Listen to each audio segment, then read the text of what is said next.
गुरुपौर्णिमेची पार्श्वभूमी. आषाढी पौर्णिमा ही गुरुपौर्णिमा या नावाने ओळखली जाते. व्यास पौर्णिमा असेही तिला म्हणतात, कारण महर्षी व्यासमुनी हे सर्वांचे गुरु मानले गेले आहेत. व्यासांचा जन्म या तिथीस झाला अशी एक कल्पना आहे, पण ती उचित नाही, कारण व्यासांचा जन्म कधी झाला हे त्यांनी कुठेच नोंदलेले नाही. व्यासांचा जन्म एका द्वीपावर झाला व ते वर्णाने काळे होते, म्हणून त्यांना कृष्णद्वैपायन असे नाव मिळाले. परंतु पुढे त्यांनी वेदांची व्यवस्था लावली म्हणून त्यांना व्यास ही पदवी मिळाली. पराशर ऋषीपासून मत्स्यगंधा सत्यवतीस जो पुत्र अविवाहित अवस्थेत झाला तोच व्यास. शूद्र कोळणीपासून जन्म झाल्यामुळे हा पुत्र जन्मतः शूद्र असला तरी स्वकर्तृत्वाने तो ब्राह्मण ठरला. ब्राह्मणामध्येही वरिष्ठ ठरला. बालपणीच तपस्या आरंभून तो मुनिश्रेष्ठ सिद्ध पुरुष झाला. सिद्धी मिळाल्यावर मातेस सोडून दूर जाताना त्याने सांगितले की तू स्मरण केलेस की मी लगेच भेटेन. व्यास हे महाभारत हा काव्यात्मक इतिहास लिहिण्यामुळे ख्याती पावले.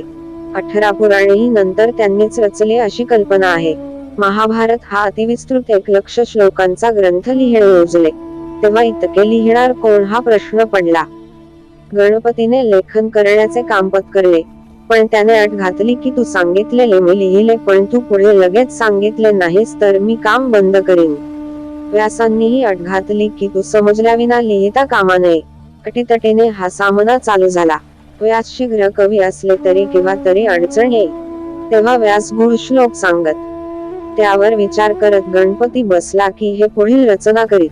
महाभारतात असे 8800 गूढ श्लोक आहेत. महाभारतात असंख्य विषय मांडलेले आहेत. ते सगळे ज्ञानी व्यासांनी पचविलेले होते. नियोग पद्धतीने त्यांनी धृतराष्ट्र, पंडू व विदुर यांना जन्म दिला. ते स्वतः शास्त्रज्ञ सायंटिस्ट होते, त्यामुळे त्यांनी गांधारीचा पाडलेला गर्भ घेऊन त्यावर संशोधन करून 100 कौरव निर्माण केले. क्रोमोसोम्सचे पुरे ज्ञान त्यांना होते, त्यामुळे त्यांनी गुणविधी हे सायंटिफिक ज्ञान त्यांनी त्या तत्वांना योजले. गुण व विधी म्हणजे कामे ठरविणारी ही तत्वे 23 असतात हेही त्यांनी नोंदलेले आहे. आज सायन्स क्रोमोसोम्स 23 आहेत असेच म्हणते.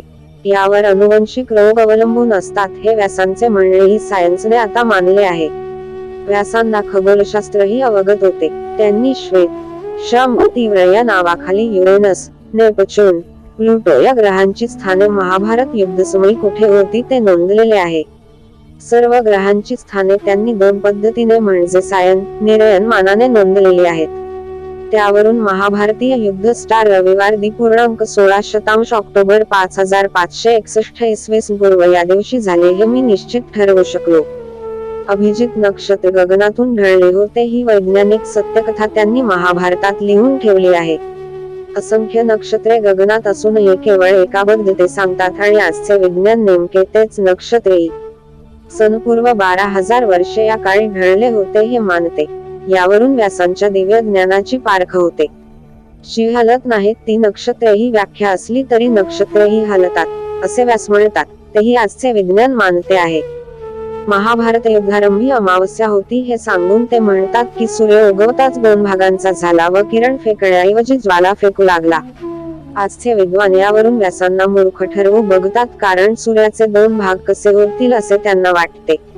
पण ग्रहणसमयी सूर्य खरोखरीच 2 भाग दर्शवितो, मध्ये काळी तबकडी व भोवती प्रभामंडळ. खग्रास सूर्यग्रहणसमयी खरेच प्रचंड ज्वाला सूर्यपृष्ठावरून उफाळलेल्या दिसतात असे आजचे सायन्स सांगते. व्यासोच्छिष्ट जगत सर्वम, व्यासांनी सारे जग उष्टे करून टाकले आहे असे म्हणतात ते यावरून सत्य ठरते. कारण व्यासांना ज्ञात नाही असे काहीच नाही. आजच्या काळातील सर्वश्रेष्ठ शास्त्रज्ञ आइन्स्टाईन याने सिद्धांत मांडला की जो कोणी अतिवेगाने अंतराळात जाऊन परतला तर त्याचे आयुष्य वाढले असल्याचे आढळेल.